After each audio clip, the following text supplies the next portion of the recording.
Pode ser aqueles bonequinhos, né, que o Fantástico mostrou, né? Não. Vai ser sacanagem, Pode ser né? que comece por isso. Pô, aí o bonequinho eu tô fora. Mas não cara. é que assim, a gente sempre tem uma questão de tecnologia que é o seguinte, a gente subestima a tecnologia no curto prazo e superestima a longo prazo, né? O famoso caso Jetsons, os carros voavam, né? Aí eles olhavam, então hoje a gente tem carro voando? Não, mas tá quase, mas não tem assim comum, não é de mercado. Você não chega na concessionária, eu quero esse carro que voa, ele faz quantos por hora, né? Ele tem paraquedas, você não vê isso. Mas olha só, tecnologia touchscreen, 10 anos atrás não tinha. Claro. Não, isso aí com certeza. E nos Jetsons não tem. Ele ainda aperta o botão para falar com o chefe lá no... Né, que o trabalho é remoto, né? Ele fala com o chefe da casa Sim, dele, não é? Já era um visionário. Olha só, gente, ou seja, ele já previu o home office. Profético, cara. Tem uns filmes e desenhos que são muito proféticos, cara. Simpsons, total. Tá acontecendo algumas bizarrices no mercado, né? Vi uma reportagem que os caras venderam um iate Um dentro iate do... por 30 milhões, 30 cara. milhões de dólares. Pro cara já montar ali o... Espaço de show. Exato. Cabine de vista pro mar, cara. Tem muita liquidez no mundo. E aí, obviamente, quem ganhou muito dinheiro com isso, é que você tá pensando na cabeça de pessoas comuns, vamos chamar de pessoas comuns como nós, jamais faria isso. Agora, pensa uma pessoa que ela investiu no Bitcoin há 15 anos atrás, porque ele já acreditava, 10 anos atrás. Acreditava nisso, tinha, sei lá, 10 Bitcoins, aí eu vi que hoje ele tem 1 bilhão. Uhum. Aí ele fala, cara, isso é algo novo, é uma NFT, é um jogo, é um universo novo. Tá, vou comprar por 31 milhões, porque pra ele não é 31 milhões, pra ele é ponto 1. Relativo, né? Mas assim, o cara correu um risco ali, que na verdade ele é um risco de uma indústria em crescimento, né? O que eu quero dizer com isso? Eu acho que o metaverso ele é uma realidade e ele vai absorver essa digitalização das nossas vidas em algum momento. Ele vai refletir isso.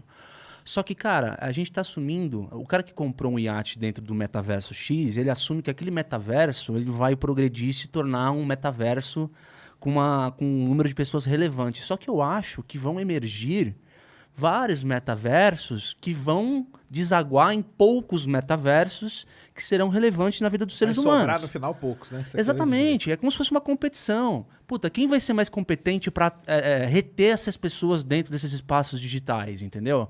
Então acho que passa por isso. Muitos metaversos... Eu não acho isso. Eu acho que provavelmente a gente vai ter um mundo em que os metaversos eles são integrados. Por exemplo... Você não acha que vai morrer? Universos paralelos. Por exemplo, você já tem hoje, é notório, que várias companhias fazem o System as a Service lá, o SaaS. Então, elas compartilham tecnologia em prol de mesma coisa. Vai só plugando os APIs, né, uma coisa na outra. Então, imagina, por exemplo, que se eu tivesse um metaverso criado para a parte... Vamos supor aquele óculos, que é um óculos que esquece aquele grande negoção. Pensa no óculos normalzinho de novo. A Ray-Ban já tá fazendo.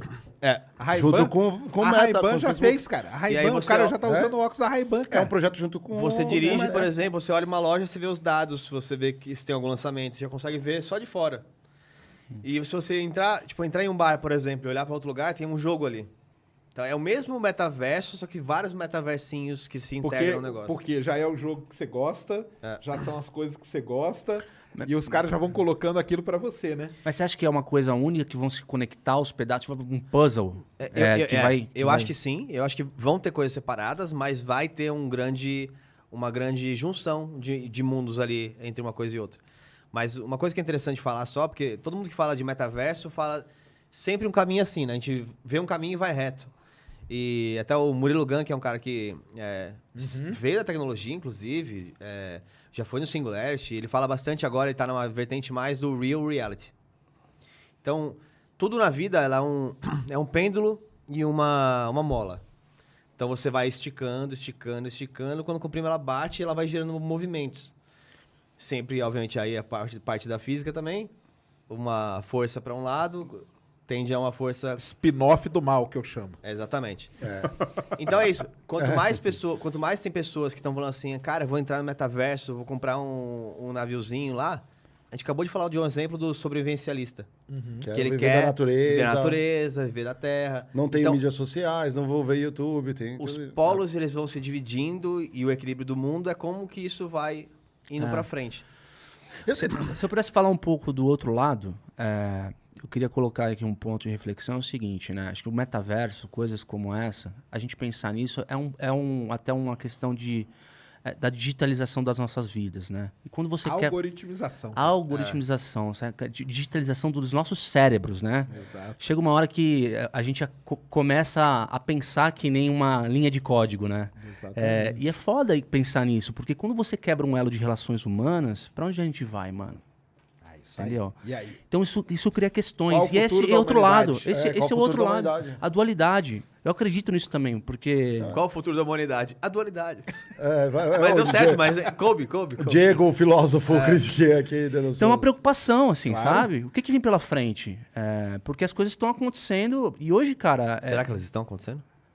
Estão acontecendo e estão acontecendo de forma... Mas eu acho, eu sou um cara otimista, mas tem uma coisa que é inegável, que não dá para ser um pouco pessimista, que é olhar os dados. Então, por exemplo, você olha hoje, assim, tem alguns dados que eu não sei julgar, talvez, Sérgio, você me ajuda aí. Por exemplo, superaquecimento global. Será que isso não pode ser um gatilho para uma extinção em massa? Mais uma? Só que até lá, olha só que curioso. O planeta começa a aquecer, começa a ficar numa temperatura que realmente a gente não consegue sobreviver nas condições atuais. Então já vai ter o business do traje, que você vai ter que usar uma roupa para poder sair na rua, porque, sei lá, né, antigamente não pensavam disso da camada de ozônio, agora é, sei lá, o que é? Derretimento permafrost, isso aí. né? Então vai subir o nível do mar e tudo mais. Então talvez, se todo mundo puder ficar num lugar seguro, o jeito de interagir vai ser com uma tecnologia dessa. Ou... Nossa, brisa aí agora, não é? Vai ser legal. Ou para mim vai ser igual uma vacina. A gente vai chegar num nível que, dado que é um risco iminente para a população, seja aprovado, por exemplo, testes para você mudar o DNA do humano para que aguente 1 grau a mais na temperatura Mas do aí corpo. é uma tecnologia... Mas aí você tá misturando duas coisas super foda, cara. Que é o metaverso com o CRISPR, né? Qual que é o... O CRISPR é o cara que é os chineses lá que foram presos por causa disso aí, cara. Ah, é? Não sabia? Engenharia genética. É um hack Exatamente. genético, né? O cara vai lá, ele pega... É excelente, cara, porque se você detectar que vai nascer o seu filho com um problema e você consegue lá manipular o DNA dele para ele não nascer com aquilo, não é ótimo? É ótimo. Só que tem o spin-off do mal, cara. A linha da moral e da ética. Exato, tanto que os caras foram presos. Nossa, mas eles falam que foram presos meio como bode expiatório, porque isso está acontecendo já. Engenharia genética é um negócio pesado. E pode ser isso. O ser humano, ele vem se adaptando às mudanças do planeta por conta da seleção natural. A gente foi mudando... De modo orgânico. Isso, de modo orgânico. Agora não, agora pode ser de modo que você está intervendo mesmo. Então vamos lá. Tá mudando a atmosfera. O grande problema a gente nem fala aquecimento, a gente fala de mudança climática. Mudança climática, Porque o que a gente tá fazendo é mudando a atmosfera. Então a gente tá mudando a composição da atmosfera, que pode ser uma atmosfera que não seja boa pra gente. É verdade. Mas a gente pode ir lá alterar o DNA e falar, cara, o ser humano ele vivia com 15% de oxigênio. Tá diminuindo para 10%. Então vamos lá alterar o DNA dele para ele começar a viver com 10%. Como que era aquele filme? Só que pode ser que o ser humano que nasça não vai ser esse ser humano nosso. Talvez ele tenha que ter 3 narinas. Sim. Igual Waterworld, né? Aquele filme lá que o cara tinha as guelras. O filme mais flopado da história. Né? É aquilo lá, mas é outro filme profético. Não, totalmente. Profético. Ou seja, através do melhoramento genético, a gente vai conseguir colonizar, por exemplo, uma lua de Júpiter. Coisa do tipo. Que é super, né? Outra atmosfera. Caramba, galera. Então vamos montar uma empresa já disso aqui. Já existe. A atmosfera do planeta, cara, ela já tá igual a que era há 4, 5 milhões de anos atrás. Já não é a atmosfera que a gente nasceu. Sim. Já é uma outra atmosfera. Por enquanto, nós estamos aqui ainda. Mas pode ser que vá avançando isso aí e a nossa, sei lá, nosso bisneto, ele já nasça com uma orelha desse tamanho, com um nariz pequenininho ou com um nariz gigante. Isso é a adaptação. Que a gente... A teoria, eu até brinquei com o Pirula aqui, cara, que a teoria da evolução seria muito melhor se ela chamasse teoria da adaptação. Porque você vai se adaptando às mudanças. Agora, pode acelerar isso. Vai lá e intervém geneticamente, entendeu? Vai lá e intervém no DNA. Muda ali um negocinho, você descobre, mudei. Opa, agora a gente consegue viver com 10% de oxigênio, só tá ótimo. E olha só que você está falando... Só para explicar um pouco de algumas forças que vão acontecer para que o debate exista. Porque, por exemplo, fazer o DNA 10 anos atrás custava $1.000. Hoje custa $1. Você faz já um teste de DNA. É $1 não. O custo mesmo. Não, o custo, não o preço que você paga. Então, eu tava vendo que já existe um chiclete que os presidentes dos Estados Unidos ali mascam antes das reuniões, que tem vários DNAs misturados, para que se ele tomar um copo de água e deixar o copo na mesa, se algum terrorista pegar aquele copo, ele não vai saber qual que é o DNA do presidente. Doideira, então ele não pode criar uma arma biológica que ataca só o presidente dos Estados Unidos. Caramba, cara, que brisa. Olha o nível. Então, o que vai existir tá bom, a gente gasta, por exemplo, hoje R$1 bilhão com a vacina para essa doença. E se a gente só fizesse com que essa doença não existisse, através do DNA, já colocasse a correção lá? Algum momento vai chegar uma conta econômica que isso faz sentido, que é melhor, e a população vai debater, a vacina hoje já fala que vai virar jacaré, né? Mas, de fato, vai ter um momento que talvez a gente vire jacaré e a gente vai estar ok com isso, porque a solução a evolução. Vai ser a solução. Mas será que, por exemplo, falaram de respirar, né? Com pouco oxigênio, mas para que respirar? Respirar é um problema. Num exoesqueleto, né, cibernético, você não respira, você põe uma bateria ali, não é? Então, aí você entra na outra, cara, que é o lance das IAs, né? E da famosa singularidade, né? Exato. Vai ter qual que é o ponto aí da singularidade, né? E quando, né, a máquina, cara, não precisa do ser humano não, cara. O bicho respira. Fator tripa. Sim. Só vem aqui e enche o saco, cara. Não, inclusive tem aquele... Como é que é o nome daquele projeto lá para 2045? Que os caras... até para dar condições, autonomia para o ser humano na exploração espacial, posto que, por exemplo, se você pegar o exemplo de Marte, você tem aí um universo de 9 meses para o cara chegar lá e tudo mais. Um desses passos de evolução tecnológica é você criar um exoesqueleto e transportar a consciência para que você, como um cara não biológico... Avatar. Você tem um avatar não biológico que consiga suportar condições que não tem na Terra. Isso é muito uma louco. doideira, cara. Tem um pessoal hoje que discute esse lance, se um dia a máquina vai ganhar consciência. Entendeu? Sim. Starnet no filme do... Skynet, exatamente. E aí o Pena veio aqui, cara, o exemplo que ele deu é sensacional. Por exemplo, você tem um macaco, né? O que o macaco pode fazer pra você? Nada, cara. Ele vai ali e pega a banana melhor que você.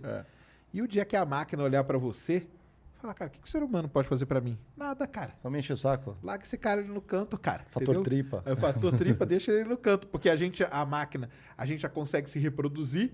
Ou seja, a gente consegue mandar a nossa informação para outras. A gente já consegue... O lance do xadrez, né? Que é famosíssimo, né, cara? Sim. Hoje você não consegue mais ganhar, né? No começo você ganha, hoje não consegue mais, né?